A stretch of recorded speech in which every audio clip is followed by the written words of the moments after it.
ক্ষতিকারক কিন্তু একটা রাজনৈতিক দল কখনোই ক্ষতিকারক হতে পারে না, একটা সংগঠন কখনোই ক্ষতিকারক হতে পারে না। সে যদি নিজে ক্ষতিকারক হয় তাহলে তো কিছু করার নেই। আমি ক্রাইম করে একটা দলকে চাপিয়ে দিব, একটা দলের ব্যানারকে পুঁজি করে আমি এটাকে সাবসিডি নিব, আমি হেডাম করব, এটা তো আমার প্রবলেম। এটা তো দল কখনই করে না। পার্শ্ববর্তী দেশ, অন্য অন্য দেশে কিন্তু অনেক শিল্পীরাই কিন্তু দলীয় প্ল্যাটফর্মে কাজ করে। যেরকম গোবিন্দ আমি শুনেছি কংগ্রেস করে, কিন্তু গোবিন্দ কিন্তু বিজেপির আমলে কিন্তু সে বহাল তৈবিতে কাজ করে। এই জিনিসগুলো আমাদের এখানে থাকবে না কেন?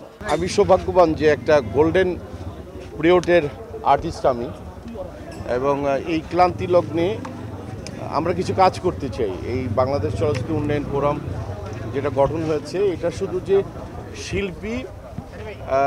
শিল্পী কিংবা টেকনিশিয়ান এটা কিন্তু তা না। এটা হচ্ছে শিল্পী, কলাকুশলী সবাই মিলে কিন্তু করা হয়েছে। এটা একটা অরাজনৈতিক একটা সংগঠন, এবং এটা আমি বিশ্বাস করি কোনো দলীয় ফোরামে কাজের গতিটা বাড়ে না, এক পেশে হয়ে যায় আমি মনে করি। এবং আমার মনে হোপফুলি শামসুল আলম, শাহিন, আমরা যারা আছি ভালো কিছু কাজ করার চেষ্টা করব। এবং দিন শেষে কিন্তু আমি চাইব যে চলচ্চিত্রটা এগিয়ে যাক।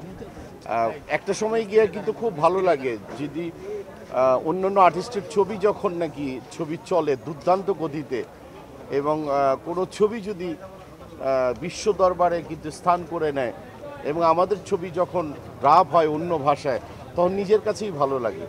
এবং সেটার আর্টিস্ট আমি হই আর না হই, বারবারই বলি যে সিনেমা হলের দরকার, আমি বারবারই বলি যে ছবির দরকার, আমি বারবারই বলি যে সব আর্টিস্টের সমন্বয়ে কাজ করা উচিত। একটা কিন্তু মিশ্রণ আমি কিন্তু সবসময় দেখতে পাই, সেটা হচ্ছে টেলিভিশন এবং চলচ্চিত্র আলাদা করে ফেলে। না রে ভাই, আলাদা করার কোনো কিছু নাই। আর্টিস্ট